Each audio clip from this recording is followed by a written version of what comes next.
kuna watu walikuja wanapata matatizo ya vifo.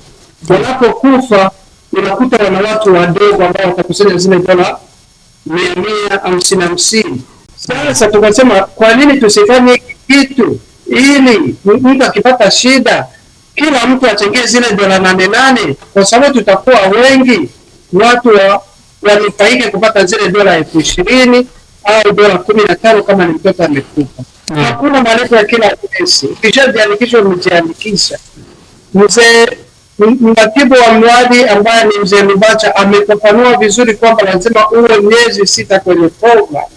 Ukishaeleza miezi 6 tutakusaidia au shirika itakusaidia.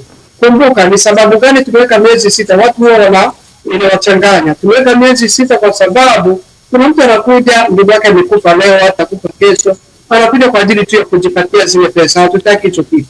Tunahitaji volunteer.